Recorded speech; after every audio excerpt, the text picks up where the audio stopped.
ಈಗ ರೆಡಿ ಆಯ್ತು ನೋಡ್ರಿ. ಇದನ್ನ ಮುಚ್ಚಿ ಗ್ಯಾಸ್ ಬಂದ್ ಮಾಡೋಣ.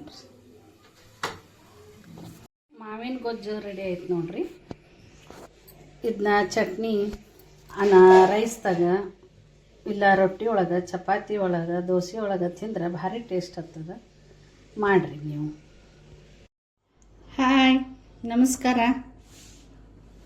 ಈಗ ಬೇಸಿಗೆ ಒಳಗೆ ಮಾವಿನಕಾಯಿ ಸುಗ್ಗಿ ಜಾಸ್ತಿ ಇರ್ತದ. ಈ ಮಾವಿನಕಾಯಿದು ಗೊಜ್ಜು ಹೆಂಗೆ ಮಾಡೋದಂತ ಹೇಳ್ತೀನಿ ಬರ್ರಿ. ಇದು ಒಂಥರ ಉಪ್ಪಿನಕಾಯಿನೇ ಹಾಕ್ತಾರೆ. ಇದೊಂಥರ ಗೊಜ್ಜು ಅಂದಾಗ ರಾಗಿ ರೊಟ್ಟಿ ಒಳಗೆ, ದೋಸೆ ಒಳಗೆ ಹಚ್ಕೊಂಡು ತಿಂದ್ರೆ ಭಾರಿ ಟೇಸ್ಟ್ ಹತ್ತದ್ರಿ.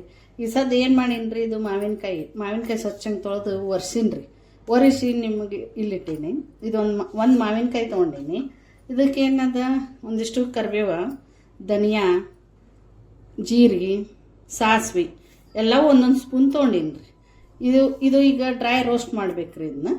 ಇದಕ್ಕೆ ಎಣ್ಣೆ ಹಚ್ಚಿ ಹುರಿಯೋಂಗಿಲ್ಲ, ಹಂಗೆ ರೋಸ್ಟ್ ಮಾಡಬೇಕು. ಇದು ಮಾವಿನಕಾಯಿ ಏನದ ಕಟ್ ಮಾಡಬೇಕು. ಕಟ್ ಮಾಡಿ ಇದು ಹೆರ್ಚ್ಬೇಕ್ರಿ. ಈಗ ಸದ್ಯಕ್ಕೆ ಇದು ಮಾವಿನಕಾಯಿ ನೋಡ್ರಿ, ತೊಗಟಿ ಸಮೇತ ಹೆರ್ಚಿದ್ವಿ ಅಂದ್ರೆ ಸ್ವಲ್ಪ ಹುಳಿ ಕಮ್ಮಿ ಆಗ್ತದ. ಅದ್ರ ಸಂಬಂಧ ಇದು ನಾ ತೊಗಟಿ ತೆಗಿಯಂಗಿಲ್ಲ. ನಿಮಗೆ ತೊಗಟಿ ಇಷ್ಟ ಇರಲಿಲ್ಲ ಅಂದ್ರೆ ತೊಗಟಿ ತೆಗಿಬೋದು, ನಾ ತೆಗಿಯಂಗಿಲ್ಲ.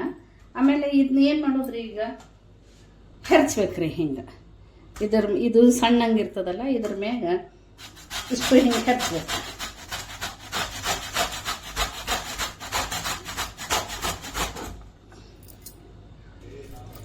ಇದು ಹೆರ್ಚಿದ್ದ ಇದು ಇಷ್ಟು ಗೊಪ್ಪ ಅಷ್ಟೇ ಉಳಿತದ ನೋಡ್ರಿ. ಈ ಥರ ಗೊಪ್ಪ ಅಷ್ಟೇ ಉಳಿಸ್ಬೇಕು.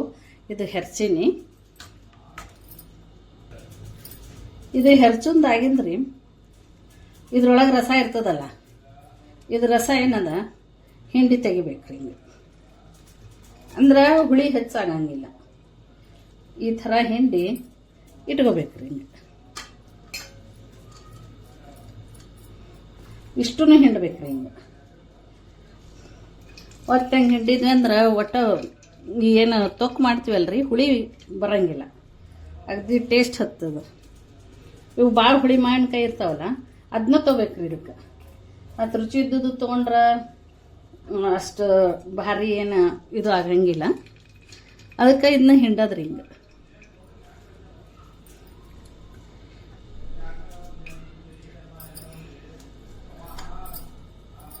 ಇದು ಒಂದು ಮಾವಿನಕಾಯಿದ್ದು ನೋಡ್ರಿ.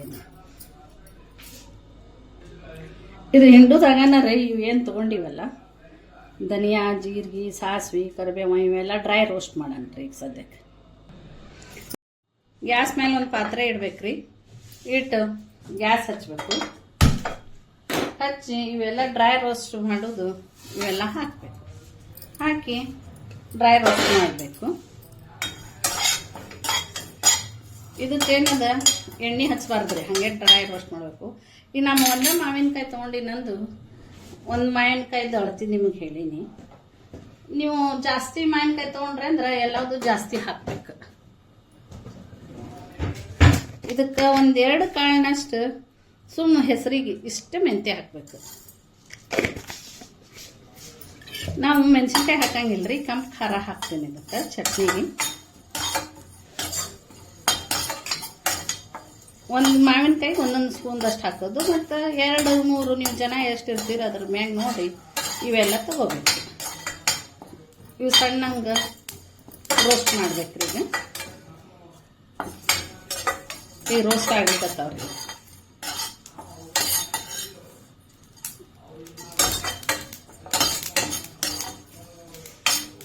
ಈಗ ರೋಸ್ಟ್ ಆಯ್ತು ರೀ. ಇದು ಒಂದು ಪಾತ್ರೆಗೆ ಒಂದು ಪ್ಲೇಟಿಗೆ ತೆಗಿತೀನಿ.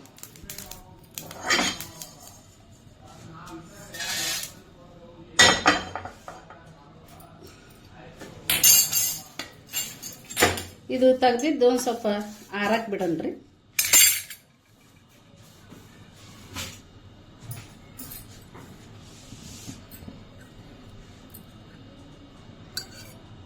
ಒಂದಿಷ್ಟು ಎಣ್ಣೆ ಹಾಕೋಣ ಇದಕ್ಕೆ. ಇದು ಎಣ್ಣೆ ಕಾಯಿಲಿ. ಅದು ಎಣ್ಣೆ ಕಾಯನ ಸ್ವಲ್ಪ ಜೀರಿಗೆ, ಸ್ವಲ್ಪ ಸಾಸಿವೆ, ಒಂದಿಷ್ಟು ಕೊತ್ತಂಬರಿ, ಕರಿಬೇವು ಎಲ್ಲ ಹಾಕ್ಬೇಕು ರೀ.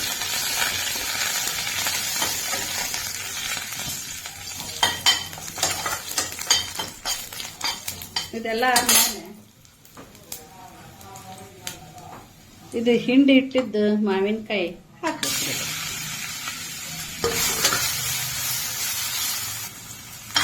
ಇದು ಮಾವಿನಕಾಯಿ ಹಾಕಿ ಕಾಳಿಸ್ಬೇಕು. ಇದ್ರೊಳಗೆ ಎಣ್ಣೆ ಒಳಗೆ ಸ್ವಲ್ಪ ಎಣ್ಣೆ ಕಮ್ಮಿ ಬಿತ್ತಂದ್ರೂ ಎಣ್ಣೆ ಹಾಕಬೇಕು. ಸ್ವಲ್ಪ ಎಣ್ಣೆ ಬೇಕಾಗಿ ತೊಗೊಳ್ಬೇಕು. ಎಣ್ಣೆ ಹಾಕಿದ್ರೆ ಟೇಸ್ಟ್ ಆಗ್ತದೆ. ಸಣ್ಣ ಉರಿ ಒಳಗೆ ಇದು ಬಾಡಿಸ್ಬೇಕು ರೀ. ಸಣ್ಣಂಗೆ ಇಡ್ಬೇಕು ರೀ ಉರಿ. ಇದು ಸಣ್ಣ ಉರಿ ಒಳಗೆ ಹಿಂಗೆ ಬೇಯ್ತಿರ್ತದೆ. ಎಣ್ಣೆ ಹಾಕಿರ್ತೀವಲ್ಲ ತಳ ಏನು ಹತ್ಕೊಳ್ಳಂಗಿಲ್ಲ. ಕಾಯಿಸ್ಕೊತ ಇರಬೇಕು ಹಂಗೆ. ಇದಕ್ಕೆ ಸ್ವಲ್ಪ ಚಿಟಿಕೆ ಅಷ್ಟು ಹಿಂಗೆ ಹಾಕ್ಬೇಕು. ಇಷ್ಟ ಹಾಕ್ಬೇಕು ರೀ. ಇದು ಸ್ವಲ್ಪ ಅರಿಶಿನ ಪುಡಿ ಹಾಕಬೇಕು. ಇಷ್ಟೇ ಹಾಕ್ತೀನಿ. ಇದಕ್ಕೆ ನಾವು ಕೆಂಪು ಖಾರ ಹಾಕ್ತೀವಿ. ರುಚಿಗೆ ತಕ್ಕಷ್ಟು ಕೆಂಪು ಖಾರ ಹಾಕ್ತೀವಿ. ಕಾಯಿಸ್ಬೇಕು.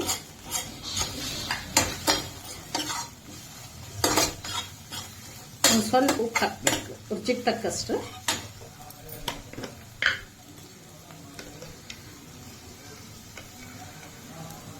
ರುಚಿಗೆ ತಕ್ಕಷ್ಟು ಉಪ್ಪು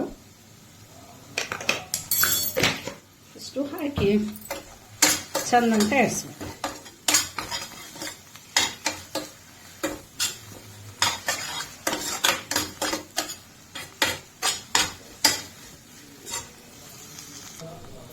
ಇದು ಸಣ್ಣ ಉಗಿ ಒಳಗೆ ಹಂಗೆ ಬೇಯಿಸೋಣ್ರಿ. ಅಲ್ಲಿವರೆಗೂ ಇದು ಆರಿದ್ದು ಡ್ರೈ ಮಾಡಿದ್ದು ಏನು ಹುರಿದಿವಲ್ಲ ಅದು ಮಿಕ್ಸರ್ಗೆ ಹಾಕೊಂಡ್ಬರೋಣ್ರಿ. ಸದ ಇದು ಸಣ್ಣಂಗೆ ಇಷ್ಟ ಇರಲಿ. ಇದು ಎಣ್ಣೆ ಬಿಡಾಕತ್ತದ ನೋಡ್ರಿ. ಇದಕ್ಕೇನದ ಇದು ಡ್ರೈ ಮಾಡಿರೋದು ಎಲ್ಲ ಹಾಕಿಬಿಡೋಣ್ರಿ. ಹಾಕಿ ಎಲ್ಲದಕ್ಕೆ ಎಡ್ತೀನಿ.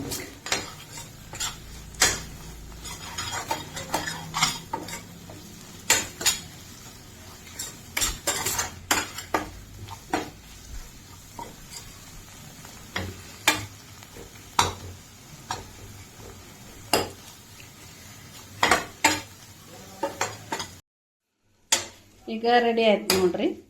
ಇದನ್ನ ಮುಚ್ಚಿ ಗ್ಯಾಸ್ ಬಂದ್ ಮಾಡೋಣ.